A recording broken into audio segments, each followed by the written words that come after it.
जय गुरुदेव। जय गुरुदेव। जय गुरुदेव। जय गुरुदेव। जय गुरुदेव नाम किसका? प्रभु का। जय गुरुदेव नाम किसका? प्रभु का। जय गुरुदेव नाम किसका? प्रभु का। प्रभु का प्यारा नाम। जय गुरुदेव। रात्रि परमार्थी संधान सेवा कर रहे सभी प्रेमीजन ध्यान से सुने। सेवा का मतलब है नजदीक, नजदीक में आना और हुक्म आदेश वचन का पालन करना। जितने संत महापुरुष कलयुग में आए, सेवा सबने प्रदान रखे। सेवा का अंग प्रधान अंग, क्योंकि कलयुग खराब हो गया। भजन में तो मन लगता नहीं आपका, तो भजन होता भी आपसे नहीं। इतनी चिंताएं, इतनी समस्याएं हैं कि भजन करेगा कौन? भजन तो निश्चिंत होता है, कोई चिंता ना हो, कोई समस्या ना हो, तब भजन होता है। इसलिए जीवों के लिए, उनके मन बुद्धि चित्त को ठीक करने के लिए कलयुग में संत महापुरुषों ने सेवा प्रधान रखे। सत्संग, सेवा और भजन, तीन ही रास्ते। संत मत में तीन रास्ते सभी संतों ने, जितने आए, जितने हैं, जितने आएंगे, उनका एक ही मत है, एक ही विचार है कि सत्संग करो, सेवा करो और भजन करो। इसके अलावा कलयुग में कोई क्रिया नहीं, कोई क्रिया नहीं। जो करोगे उसका कोई लाभ नहीं मिलेगा आपको, क्योंकि जो क्रिया आप शरीर इंद्रियों से करते हो वो जड़ कर्म है, जड़ क्रिया। और तुमको चेतन कर्म चाहिए। चेतन कर्म जीवात्मा से होता है। चेतन कर्म का असली नाम है सुमरन, ध्यान और भजन। तीन है। ये है चेतन पूजा और बाकी जड़ पूजा है। जड़ पूजा से किसी को न कुछ मिला न कुछ मिलेगा, क्योंकि उसमें कुछ है नहीं। वो तो एक रास्ता निकाला था वेद व्यास ने कि धर्म की तरफ लोगों को कैसे मोड़ा जाए, तो उनके धीरे धीरे धीरे उनको इस जड़ पूजा में लगाया गया कि किसी तरह से ये मुड़े। और जब आने लगेंगे तो धीरे धीरे संत महापुरुषों से जब इनका संपर्क मेल मिलाप हो जाएगा तो वो सब इनको ठीक कर देंगे। सच्चा रास्ता दिखा के सच्चे रास्ते पर चलाकर उनको सही ठिकाने पर लाके खड़ा कर देंगे। इसलिए ये कलयुग में सर्वप्रथम कबीर साहब आए थे, यहीं से संत मत चला और संत नाम लोगों को सुनने को मिला। सतयुग, त्रेता, द्वापर में न संत आए थे न संत नाम था। 4 वेद, 6 शास्त्र, 18 पुराण, 19 उपनिषद और 36 ऋचाएं जिनमें धर्म चर्चा वर्णित है, इनमें भी संत नाम नहीं। देखो आप कितने बड़े भाग्यशाली हो जो आपको संत नाम मिला और संत मत पर चलने का विचार तुम्हारा बनाया गया, तुमको मोड़ा गया और धीरे धीरे धीरे इस जीवात्मा के कल्याण का रास्ता मजबूत किया गया। आज जो आप ये सेवा कर रहे हो, ये तुम दुनिया में कहीं चले जाओ, रात्रि सेवा कहीं नहीं होती। इतने आश्रम है, इतने गुरुद्वारे हैं, इतने मंदिर, मस्जिद, गिरजाघर, ये सब बने हुए तीर्थ और मुहूर्त, लेकिन ये परमार्थी रात्रि संधान सेवा कहीं नहीं होती, क्योंकि इसका राज किसी को मालूम नहीं है। वैसे मेहनत परिश्रम तो अनिवार्य है, लेकिन जो आपने आज तक किया कर रहे हो वो तुम्हारे स्वार्थ की सेवा है। मानो परिवार में बाल बच्चों के लिए आपने खेती किया, दुकान किया, दफ्तर किया, बिजली, व्यापार, मजदूरी, ये तो आपने परिवार की सेवा की। इसमें तुम्हारी सेवा नहीं है। तुम्हारी का मतलब तुम्हारी जीवात्मा के कल्याण की कोई सेवा नहीं। ये रास्ता है जीवात्मा के कल्याण का। इसी रास्ते को कहते हैं संत मत, सच्चा मत, सच्चा रास्ता, सच्चे विचार। तो ये तो आप धीरे धीरे आपकी समझ में आएगा कि ये सेवा क्यों रखी गई। लोग तो दिन में नहीं करते, आज तो सेवा नाम खत्म हो गया, सब मशीनें काम करती है, आदमी कोई काम ही नहीं करता, कोई नहीं। लेकिन आज ये नैमिषारण्य की पावन पवित्र भूमि पर एक अनोखा दृश्य है ये कि रात्रि परमार्थी संनाम सेवा का जो कहीं नहीं है, कोई करा भी नहीं सकता। आज लोगों को देखने को मिला और देख रहे हैं, और बेचारे बड़े आश्चर्य में हैं कि लोग दिन में नहीं करते, ये रात्रि में करते हैं। कारण क्या है? जब तुम नजदीक में आओगे और संतों के विचार सुनोगे कि भाई संत महापुरुष क्यों आए, कलयुग में क्या जरूरत पड़ गई, जब ऋषि मुनि योगी महर्ष आए थे तो अगर उनसे काम हो गया होता या संत मत उनको समझ में आ गया होता, उनकी जीवात्मा की कल्याण का रास्ता उनको बता दिया गया होता, तो कलयुग में संतों को आने की क्या जरूरत थी। संत का मतलब है गाड़ी वाल नहीं है। संत कोई जात बिरादरी नहीं होती। संत कोई छोटा बड़ा गरीब अमीर पढ़ा लिखा अनपढ़ हिंदू मुसलमान नहीं होता। संत का मतलब जिसने सबका अंत कर दिया हो, काम का, क्रोध का, लोभ का, मोह का, अहंकार का, ईर्षा, राग, द्वेष, ये सबसे बड़ी गंदगी है। इस गंदगी से जिसने अपने आप को हटा लिया या दूर कर लिया, वो जीवों का भला कर सकता है। बाकी लोग अपना भला जीवों से करते हैं, लेकिन जीवों का भला नहीं कर पाते, क्योंकि जीवों को भलाई पर चलाना, भलाई के रास्ते की जानकारी देना, ये इंसानों की बस की बात नहीं है। ये तो कोई संत महापुरुष आएंगे, पहले बहुत आए और आज भी हैं और आगे आते रहेंगे, लेकिन उनको पहचानना बड़ा कठिन है, क्योंकि वो कोई गुफा के अंदर में छिपके नहीं बैठते। जो काम करने आया वो चौड़े मैदान में आएगा तभी तो काम करेगा। वो छिप कर बैठ गया तो किसका काम हुआ? ना अपना काम किया और न लोगों का काम किया, तो जीवन व्यर्थ में चला गया। इसलिए संतों ने वो पुरानी प्रथा को खत्म कर दिया। ये वही से कुछ होने वाला नहीं है, ये कोई काम नहीं है, ये हठ योग है। हठ योग से परमात्मा नहीं मिलता है, परमात्मा मिलता है शब्द योग से, नाम योग से। इसीलिए संतों ने नाम का आधार रखा। सबने नाम दान दिया। नाम के बदले दान दिया नहीं, दिया। नाम को दान के रूप में दिया। उसके बदले कोई रुपया, कोई पैसा, कोई दान दक्षिणा, सामान, कोई जमीन जायदाद उन्होंने नहीं दी, क्योंकि वो लेने के लिए नहीं आते, वो देने के लिए आते और देते ही रहते। और लेने वाले हैं तो ले लेते और बाकी बेचारे छूट जाते हैं। इसलिए इस रास्ते पर चलना, इस रास्ते की जानकारी करना, ये न तो किसी के बस की बात है और न कोई करा सकता। आज भी लोग कलयुग में जड़ पूजा में फंसे पड़े। 3 युगों से, सतयुग, त्रेता, द्वापर और 5,500 वर्ष कलयुग के निकल गए। अब भी जड़ पूजा में कोई पानी में फंसा, कोई पत्थर में फंसा, कोई कागज में फंसा, कोई तीरथ में, कोई मूर्त में, लेकिन कोई सच्चे रास्ते पर नहीं चला।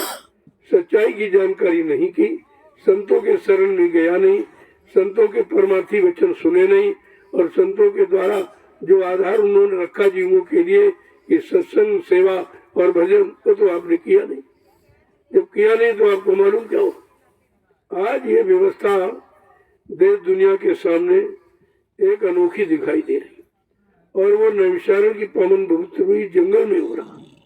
ये परमार्थ का रास्ता जंगल से प्रारंभ हुआ। पहले लोग बस्तियों से, शहर कस्बों में, लेकिन नहीं, संत मत का सच्चा रास्ता जंगलों से प्रारंभ हुआ है, क्योंकि यहाँ कोई आता नहीं। यहाँ के जो जीव जंतु है वो बेचारे ऐसे पड़े रह गए। उनको किसी ने समय का नाम बताया नहीं, और नाम आधार बगैर नाम के तो न जीवात्मा आई थी न जा सकती है। उसको तो नाम चाहिए, और वो भी समय का नाम चाहिए, समय का। अगर एक ही नाम होता तो फिर ये बार बार संत महापुरुष क्यों आए? उन्होंने नया रास्ता क्यों बताया, नया नाम क्यों जगाया? जो नाम जगाया जाता है, सिद्ध किया जाता है, उसी नाम से जीवात्मा जगती है और उसका कल्याण यानी उद्धार होता है। ये सुने और पढ़े नामों से नहीं होता। कोई सुना दे, कोई कागज में पढ़ा दे, यानी मतलब, तो उससे कोई काम आपका नहीं होगा। काम तो समय के नाम से होगा, और समय के नाम के लिए कहा, नाम रहे संतो अधीना, संत बिना कोई नहीं चीना। नाम संत महापुरुष के अधीन है। जब वो जैसा समझेंगे जीवों के हित और भले के लिए, जीवों की शक्ति सामर्थ्य के अनुसार तुम नाम को जगाएंगे और नाम को सिद्ध करेंगे। जो नाम जगाया जाता है उसी नाम से जीवात्मा जगती है, और जीवात्मा का कल्याण जगाए नाम से होता है, किताबी नाम कोई किसी से सुन लिया उस नाम से कल्याण नहीं होता, और न किसी का हुआ है और न होगा। इसलिए संतों को समय का नाम जगाना पड़ा और सिद्ध करना पड़ा, उसका प्रचार कराया गया, लोगों को जानकारी दी गई, भाई समय का नाम आ गया है, अब तुम समय के नाम से जुड़ो। जैसे पिछले युगों में लोग नाम से जुड़े, उनका काम हो गया, अब वो चले गए, तो उस नाम को लेने से तुम्हारा काम नहीं होगा, तुमको अपने समय का नाम चाहिए, और तुम समय के नाम की तलाश नहीं करते। तभी कहते हैं समय के सदगुरु की खोज करो, गुरु कोई खोज करो भाई, बिन गुरु राह कोई नहीं पाई। ऐसे समरस सदगुरु की खोज करो जो समय का नाम लेके आया। जैसे आज ये समय का नाम जय गुरुदेव है। जय गुरुदेव का मतलब सारे गुरुओं की जय, किसी का विरोध है नहीं। जितने गुरु आए उनकी जय, जितने मौजूद है उनकी जय, जितने भविष्य में आते रहेंगे सबकी जय। ये तो नाम सारे गुरुओं की जय जयकार सिखाता, सबका सम्मान कराता। ये नाम किसी का विरोध नहीं करता है, और लोग समझते नहीं उसको, वो जय गुरुदेव नाम किसी आदमी इंसान के समझते, ऐसा नहीं है। इसीलिए आपको बताना पड़ा कि जय गुरुदेव नाम इंसान का, किसी साधु महात्मा का नहीं है। जय गुरुदेव नाम प्रभु का है, परमात्मा का है। परमात्मा प्रभु से बढ़कर तो कुछ नहीं। जब परमात्मा प्रभु का नाम आ गया और आपको सुनने को मिल गया और उस नाम का अभ्यास कराया जा रहा, तो समझ लो इसी नाम से जीवात्मा का कल्याण संभव है और किसी नाम से नहीं। तो बात तो समझनी आपको चाहिए। तो धीरे धीरे अब सेवा से आपकी शुरुआत की जा रही, क्योंकि जो कर्म किए अच्छे बुरे हो गए, स्वार्थ में, लोभ में, लालच में, अज्ञानता में, भूल में, भ्रम में, तो उनका तो निवारण आप कर नहीं पा रहे, और उनका करने का रास्ता भी कोई नहीं बता रहा। कोई कह रहा पानी में डुबकी लगाओ, और कोई कह रहा पत्थर की पूजा करो, कोई कह रहा कागज किताबें पढ़ो। अरे भाई, इनसे परमात्मा नहीं मिलता है। जिनको मिला है उन्होंने लिखा है कि हमको कैसे मिला, समय के नाम के द्वारा मिला। अब हमको समय के नाम की तलाश करनी चाहिए। भाई कलयुग में कौन सा नाम आया? सारे नामों का तो वर्णन आपके सामने, लेकिन समझते नहीं आप। सतयुग में हरि नाम, त्रेता में राम नाम, द्वापर में कृष्ण नाम। अब ये कलयुग है, कलयुग में गुरु नाम, सदगुरु नाम, संत नाम एक ही बात है। उसको आप चाहे गुरु कहो, चाहे गुरु जी कहो, चाहे गुरुवर जी कहो, चाहे गुरुदेव जी कहो, चाहे सदगुरुदेव, एक ही बात है। वो तो अपने अपने समय में संतों ने अपने अपने तौर तरीके से लोगों को बताया, लेकिन गुरु शब्द को नहीं छोड़ा, उसको आगे रखा। इसलिए आप लोगों को ये जो मौका मिला, जो सेवा करो हिंदुस्तान में, क्या विश्व में कोई नहीं करता। किसी को नहीं मालूम कि रात्रि परमार्थी श्रमदान सेवा का मतलब क्या है, इसका क्या लाभ है, और इसका लाभ किस पक्ष में होगा, आत्मा के पक्ष में कि मन बुद्धि चित्त शरीर के पक्ष में होगा। ये सब जानकारी आपको दी जा रही, और ये इतनी सरल है पूजा कि हर एक व्यक्ति कर सकते, गरीब से गरीब, अमीर से अमीर, पढ़ा लिखा अनपढ़, हिंदू मुसलमान, स्त्री पुरुष सब कर सकते हैं। इतना सुलभ है कलयुग में। अगर कहा जाए घंटे भजन करो तो नहीं कर पाओ, तुम्हें नींद आ जाएगी। अगर कहा चलो घंटे बैठ के सत्संग सुनो, तब भी आपको भजन यानी नींद आ जाएगी और याद भी नहीं रहता भजन। लेकिन सत्संग, इसमें सेवा में नींद नहीं आएगी। आप डलिया जो डो रहे हो, अनुभव करो कि इसमें नींद नहीं आ सकती। इसीलिए संत महापुरुषों ने कहा, नदी निदिया वागर जइयो जागर सत्य नाम न हो। यहाँ सच्चा नाम का उच्चारण न हो रहा हो तो जाओ वहाँ नींद, लेकिन यहाँ तो सच्चे नाम का उद्घोष हो रहा है, सच्चे नाम की जानकारी हो रही, सच्चे नाम की परिभाषा और सच्चे नाम का ज्ञान कराया जा रहा। यहाँ तेरी नहीं चलेगी। इसलिए उन्होंने सेवा को प्रधान रखा कि ये नींद तू देख, सेवा में तू नहीं आ सकती, सेवा में तू कुछ नहीं कर सकती। हाँ, तू सत्संग में तो बखेड़ा कर सकती, नींद ला के लोगों को सुला देगी कि वचन न सुनने पावे, और सत्संग और जब सुमरन ध्यान भजन तब भी आपको नींद आ सकती, लेकिन सेवा में किसी को नींद नहीं आती। इसलिए कलयुग के जीवों के लिए परमार्थी श्रमदान सेवा विशेष है। यही एक है सेवा जिसे आप कर सकते हो, और तो तुम्हारे बस की कोई सेवा नहीं। धन से परमार्थ बनता नहीं है, लेकिन धन को परमार्थी डगर पर अगर खर्च कर दिया तो काम हो सकता। धन से परमार्थ नहीं बनता, लेकिन परमार्थी डगर पर लगाने वाला, परमार्थी काम में लगाने वाला, परमार्थी व्यवस्था को बनाने वाला अगर तुम्हारे गाड़ी कमाई को लगा दे तो आपका परमार्थ बन सकता, ऐसे नहीं बन सकता। जय गुरुदेव, जय गुरुदेव, जय गुरुदेव। देखो, लगन के साथ कोई काम करोगे तो उसका तत्काल लाभ मिलता।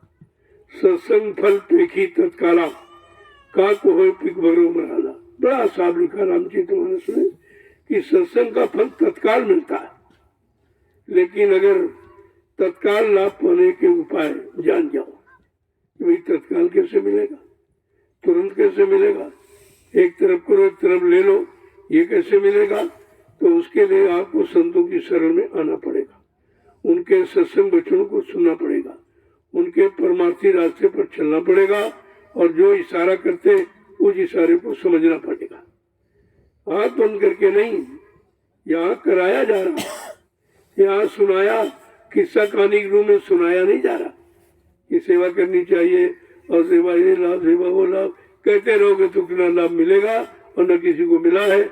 इसलिए यहाँ कथनी नहीं, यहाँ करनी पर जोर दिया जा रहा और आपसे कराया जा रहा। आप दिन में भी कर रहे हो और रात्रि में कर दे तो डबल है। ये डबल ड्यूटी जो आप कर रहे हो उसका डबल लाभ है। ऐसा नहीं है, खाली नहीं जा सकता। ये इधर उधर लाभ जाने वाला नहीं है, और इसमें कोई बंटवारा भी नहीं कर सकता, कोई नहीं कर सकता। जो आप करेंगे आपको मिलेगा। शरीर से करोगे शरीर स्वस्थ रहेगा, मन से करोगे मन बुद्धि चित्त पाक साफ निर्मल पवित्र रहेंगे, और आत्मा से करोगे तो परमात्मा मिलेगा। लाभ तो आपका दोनों तरफ, शरीर इंद्रियों का लाभ अलग और जीवात्मा का लाभ, यहाँ तो दोनों लाभ आपके सामने। ये जो आप कर रहे हो सेवा, ये शरीर इंद्रियों को लाभ देने वाली। शरीर इंद्रियों से गंदगी हुई है, जो गंदे खराब कर्म पाप कर्म हुए वो इसी शरीर के द्वारा हुए। अब शरीर पर इतना बोझा लदा हुआ है बुरे कर्मों का, आप उसे कैसे उतारे? दान से उतरेगा नहीं, पूजा से उतरेगा नहीं, तीर्थ व्रत हवन जप त्याग से उतरेगा नहीं। वो कैसे उतरेगा?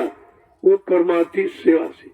परमार्थी सेवा का मतलब जिसमें तुम्हारा कोई निजी स्वार्थ नहीं। अब आज आप मिट्टी डाले, इसमें क्या कर सकते? कोई अपने बच्चों के लिए डाले, कोई मतलब जमीन में यहाँ रहने के टिकने के लिए या जमीन अपनी बनाने के लिए कर रहे हो? कहते नहीं, हम आदेश पालन करते। आपका एक ही विचार निकला कि सिर्फ आप आदेश पालन करते हो, बाकी आपका इससे कोई मतलब नहीं। अब जितना कर लो, ये शरीर से जितनी कमाई कर लोगे, शरीर पर चढ़ा लदा बोझ पाप कर्मों का उतनी जल्दी उतर जाएगा, और उतारने का कोई रास्ता नहीं। या तन का फल विषय न भाई, स्वर्गो स्वल्प अंत दुखदाई। बड़ा साफ साफ संत गोस्वामी जी महाराज ने रामचरित मानस में लिख के बताया कि भाई शरीर का फल विषय भोग नहीं।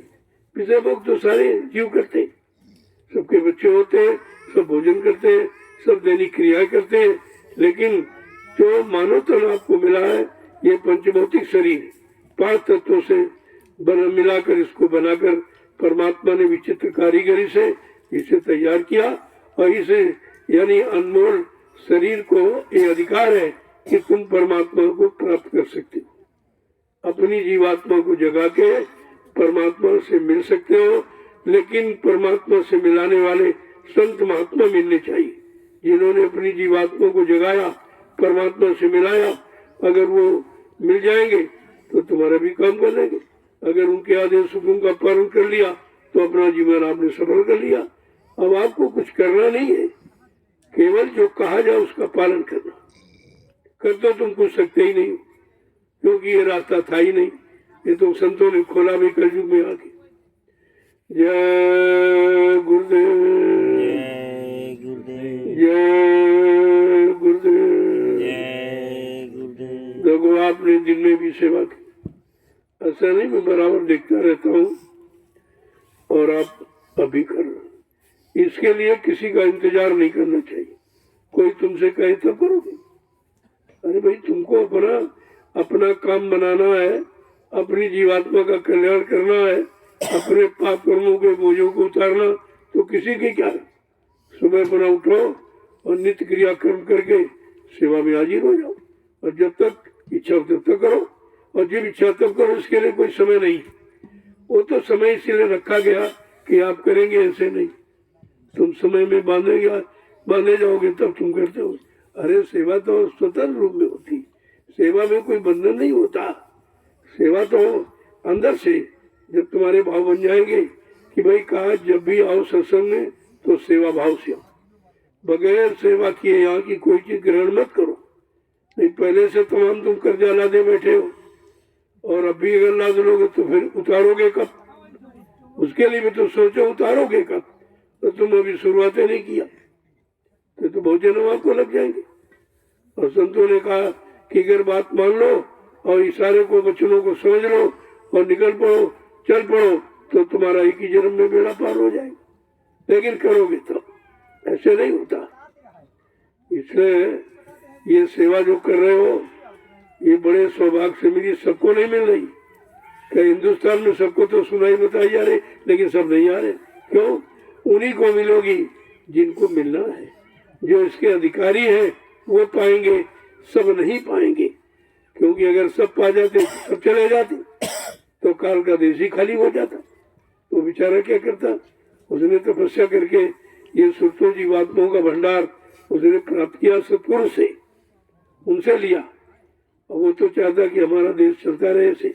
तो चलेगा जब सब लोग यहीं के कर्म करते रहेंगे, यहीं की व्यवस्था में फंसे रहेंगे, और संत महापुरुष निकालने आए हैं तो वो काल की व्यवस्था से आप अलग करना चाहते। काल के द्वारा जो आपने कर्म किया वो बोझा लद गया, उसको धीरज से सेवा के द्वारा उतारना चाहते। जब उतर जाएगा तो आप अपने घर चले जाओ, काम तो उधर जाने का ही है।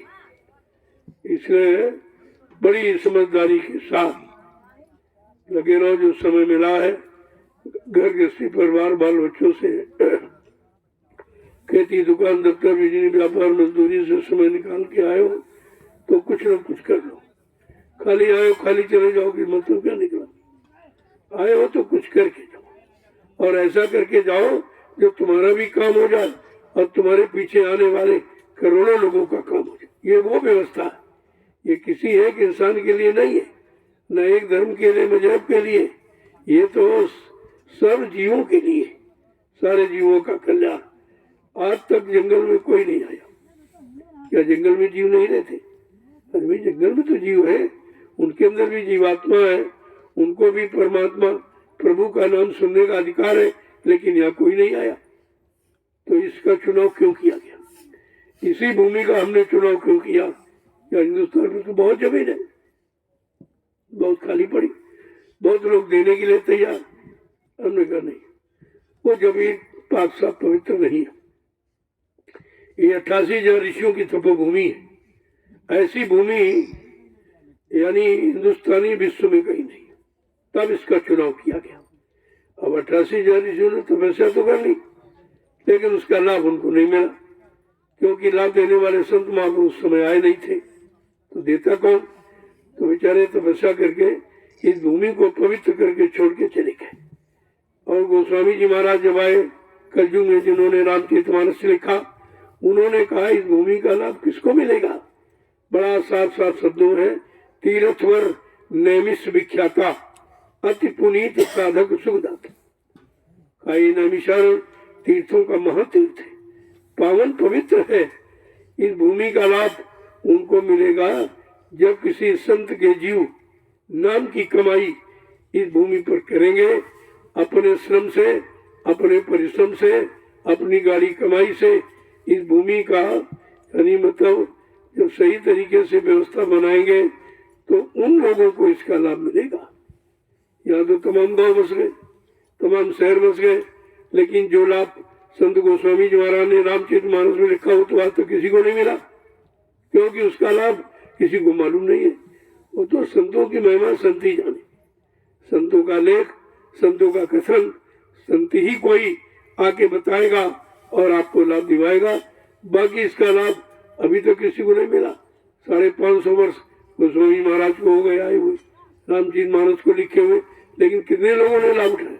बस वही पढ़ने का और गाने बजाने का लाभ, कोई लाभ नहीं। इसीलिए उनको लिखना पड़ा इस नैमिषारण की पावन पवित्र भूमि का लाभ उनको मिलेगा जब किसी संत के साधक नाम की कमाई करेंगे, परमार्थी सेवा करेंगे, तब उनको लाभ मिलेगा। और ये लाभ किसी के हिस्से में नहीं है। इतना बड़े लाभ के आप अधिकारी बन गए, आप ही आ गए, यहाँ के लोग नहीं जा पाए। चिराग के नीचे हमेशा अंधेरा रहता है, वो कभी पहले भी नहीं जागे, आज भी नहीं जागे। सबके सब कभी नहीं जागते, सबके सब कभी नहीं पाते। वो तो कोई बिरला ही जो संतों की शरण में आया और निस्वार्थ भाव से आया, वो इस दौलत को पाने का अधिकारी होता है। और आपको मौका मिला, आप इसका लाभ ले लीजिए। देखो, आप दिन में भी मेहनत किया है, अब भी आप मेहनत कर रहे हो। अब जो अंतिम वरदान सिद्ध है कि भाई कितनी संख्या हो, जिस संख्या में सब छोटे बड़े गरीब अमीर बूढ़े बूढ़े बुजुर्ग सब शामिल हो जाए, सबको इसका लाभ मिले, तो एक सीमा निर्धारित की।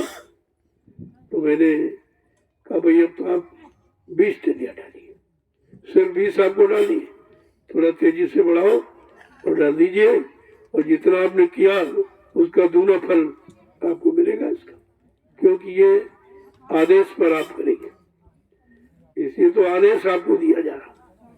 और उसमें से 15 तो आपकी, 5 हमारी है। हमारा भी, हम तो करने लायक नहीं है, बुढ़े हो गए, तो आपका सहारा है। आप हमारे सहारे, हम तुम्हारे सहारे, आप हमारे हो, हम तुम्हारे हैं। ये तो रिश्ता पहले मजबूत कर लो, काम हो जाएगा। बस सिर्फ रिश्ता ही तो बनाना है, और रिश्ते में अगर खोट है, रिश्ते में कमी है, रिश्ते में शंका है, तो रिश्ता नहीं चलता सांसारिक, तो ये आत्मिक रिश्ता कैसे चलेगा? इस पर आपको विचार करना चाहिए। संत महात्मा साधक सबके होते और सबके हित की बात करते, उनका अपना कोई निजी नहीं है, अपना कोई निजी परिवार नहीं है, अपने कोई निजी बाल बच्चे नहीं है। ये समूची संगत उनका परिवार है और उनके बच्चे हैं। इसलिए जो करेंगे समूची संगत के लिए करेंगे, ऐसा नहीं जो आया उसी के लिए। जो नहीं आए, आगे आएंगे, उनके लिए भी तो रास्ता बताना पड़ेगा, उनके लिए व्यवस्था बनानी पड़ेगी। अगर सब आ गए तो फिर टिकेंगे कहाँ? तो जमीन तो जरूरी है, तो भूमि उनके लिए हो रही, मैं कोई अपने लिए नहीं बना रहा, न मेरा इस भूमि कोई नाम निशान है, न हमको इसकी कोई जरूरत है, लेकिन जीवों को जरूरत है, उनकी जरूरत हमें मालूम है। इसलिए हम तुम्हारी सबकी जरूरत के लिए ये प्लेटफार्म तैयार कर रहे हैं। इसमें जिसका योगदान होगा, सहयोग हो जाएगा, श्रम परिश्रम हो जाएगा, कारी कमाई लग जाएगी, वो अपना काम समय से कर लेंगे, और बाकी ऐसे हंसते और मतलब यानी निंदा आलोचना बुराई करके रह जाएंगे, उन्हें क्या मिलेगा? जय गुरुदेव। जय। अब आप जल्दी से अभियान को पूरा करो, और इसके बाद आज का जो प्रसाद थकावट को दूर करने वाला, परमार्थी डगर पर बल प्रदान करने वाला, इसे जरूर ले लेना। चलो प्रेमियों, जल्दी से पूरा करो। जय गुरुदेव। जय गुरुदेव। हाँ? लगा दो भाई भजन, जो दूसरा है। पता नहीं। ये देखिए कहाँ है?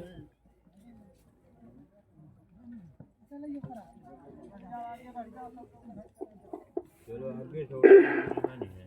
यहाँ है। जय गुरुदेव। जय गुरुदेव। जोर से बोलो, जय गुरुदेव। सब मिल बोलो, जय गुरुदेव। बोलना होगा, जय गुरुदेव। अभी से बोलो, जय गुरुदेव। दुख दर्द हरेंगे, जय गुरुदेव। सब कष्ट मिटेंगे, जय गुरुदेव। सुख शांति भी देंगे, जय गुरुदेव। सबके दाता, जय गुरुदेव। सबके मालिक, जय गुरुदेव। प्रेम से बोले, जय गुरुदेव। ये नाम नहीं इंसान का, ये नाम है प्रभु का, ये काम नहीं इंसान का, ये काम है प्रभु का। ये नाम का परिचय है। जब कोई नाम तुम्हारी मदद न करे, जिनकी आपने पूजा अर्चना प्रार्थना की हो, तो सबसे बाद में कहा भाई जय गुरुदेव नाम लेके देख लो, और इसमें कोई खर्चा नहीं। अन्य नामों में तो आपने बहुत खर्चा किया, श्रम समय पूंजी सामान सब, और बिना कुछ नहीं आता। ये नाम वादा करता है। राम नाम से कभी राम ने वादा नहीं किया था कि जब तुम सीताराम कहोगे मैं तुमको मिलूंगा या तुम्हारी मदद करूंगा, ऐसा वादा उनका भी नहीं। और द्वापर में कृष्ण नाम ने भी ये वादा नहीं किया जब कृष्ण नाम लोगे मैं तुम्हारी मदद करूंगा। एक ये बात। और सतयुग में हरि नाम ने नहीं वादा किया कि भाई हरि नाम लोगे मैं तुमको मिलूंगा तुम्हारी मदद करूंगा।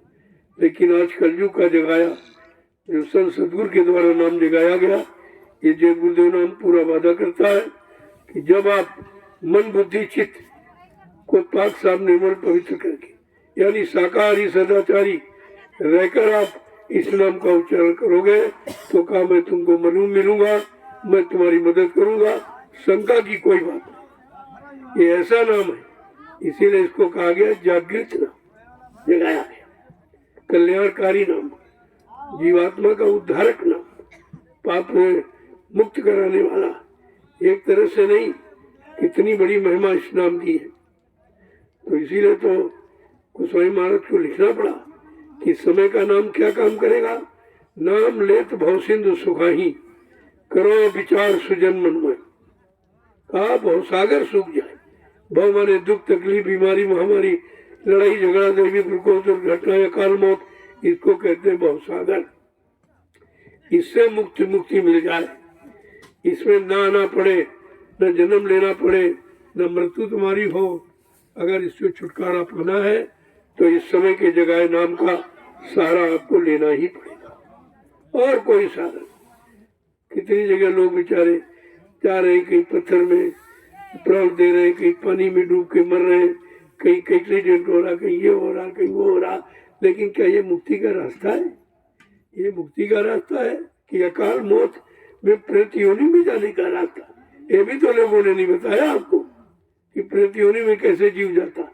ये सब प्रेत योनि में चले गए, जितने पानी में मर गए, यानी भीड़ में मर गए, टकरा के मर गए, दुर्घटना हो गई, वाहनों से टकराए, ये सब प्रेत योनि में चले गए। किसको मुक्ति मिली? अरे मुक्ति कोई पानी, कोई कागज पत्थर तीरथ मूर्त में बैठी। जब संतों ने स्पष्ट कह दिया मुक्ति संत चरण की दासी, मुक्ति संतों के चरणों में रहती, और वहां तुम जाते नहीं हो और उनसे तुम मिलते नहीं हो, उनका आदेश हुक्म मानते नहीं हो, तो फिर मुक्ति पाने के अधिकारी आप नहीं हो सकते। ये सोचना पड़ेगा आपको। आज दृश्य को देखकर लोग आश्चर्य हैं, लेकिन संत मत के प्रेमी भी नहीं समझ पा रहे कि संत मत का सच्चा रास्ता क्या है, किस रास्ते पर चलकर जीवात्मा को काल माया के देश से मुक्त हो जाएगी, मुक्ति मिल जाएगी, अपने घर चली जाएगी, सतलोक सचखंड अनामी धाम प्रभु धाम चली जाएगी। ये मुक्ति पाने का रास्ता है, और यहाँ ऐसी मुक्ति मिलती वो तो आपको किसी ने बताया नहीं, और सब उसी रूढ़ बादशाह में फंसकर तुम्हारी अकाल मौत करा रहे।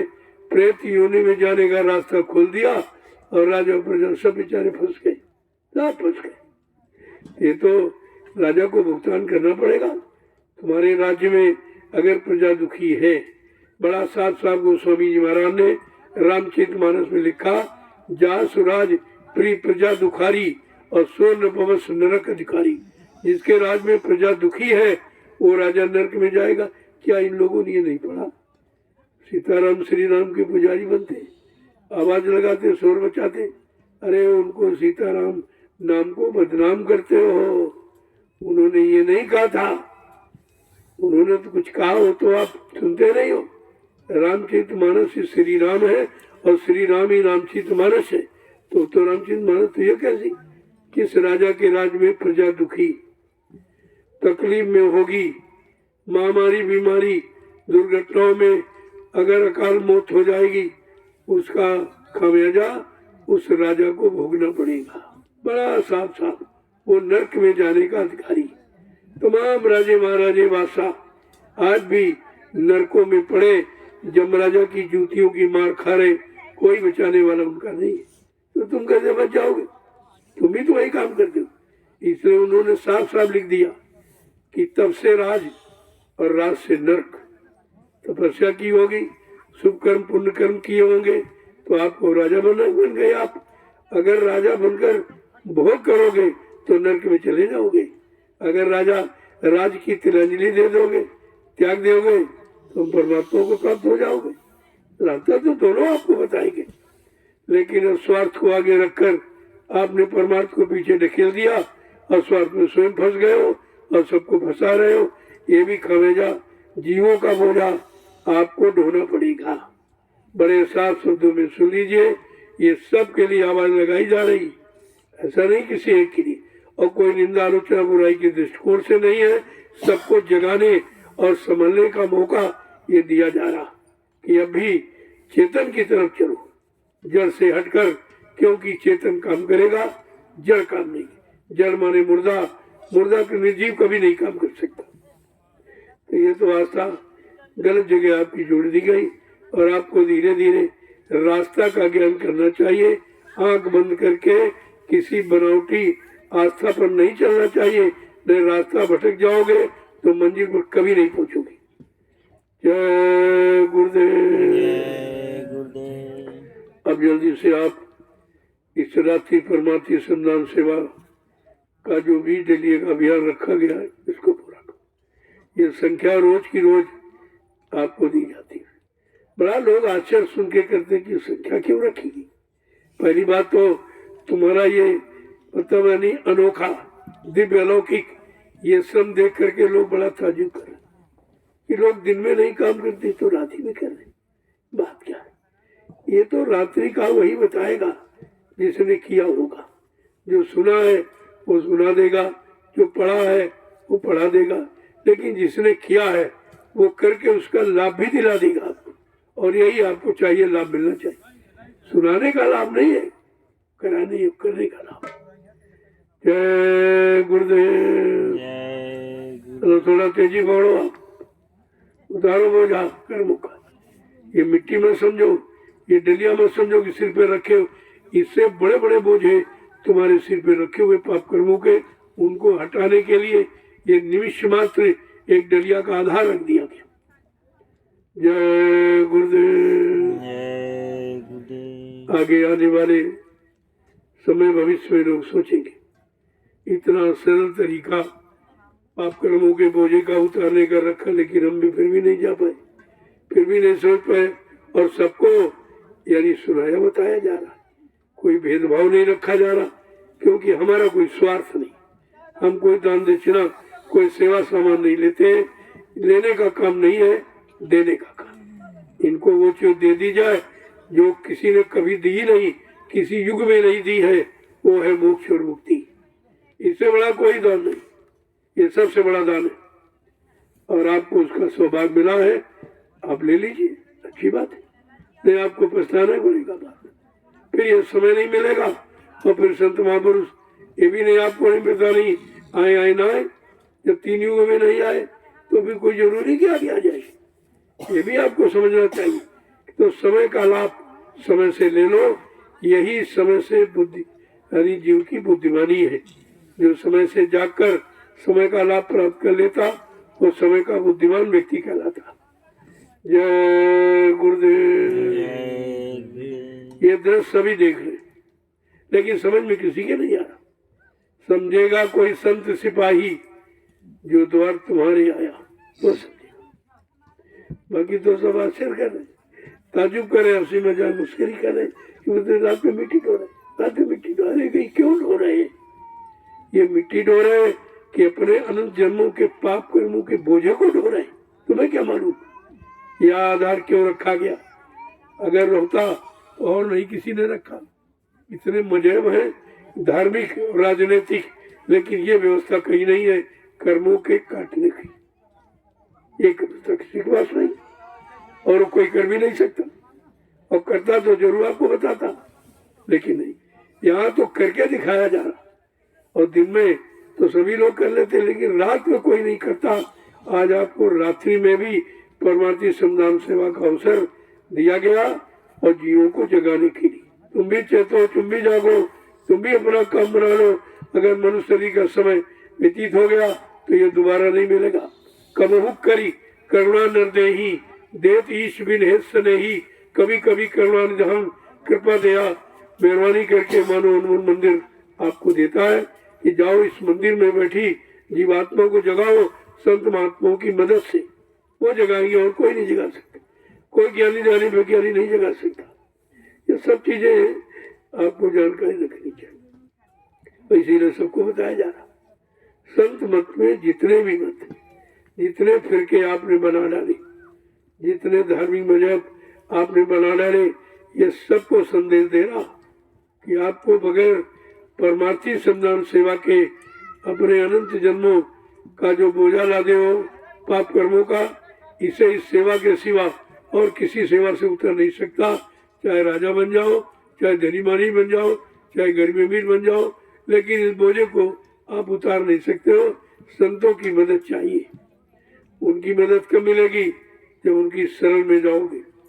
काम क्रोध लोभ मोह अहंकार को त्याग कर छोटे बन के, नम्र बन के, दीन बन के, गरीब बन के, अज्ञानी बनकर जब जाओगे तब उनकी शरण में ये दौलत आपको मिल जाएगी सहज में। जय गुरुदेव। जय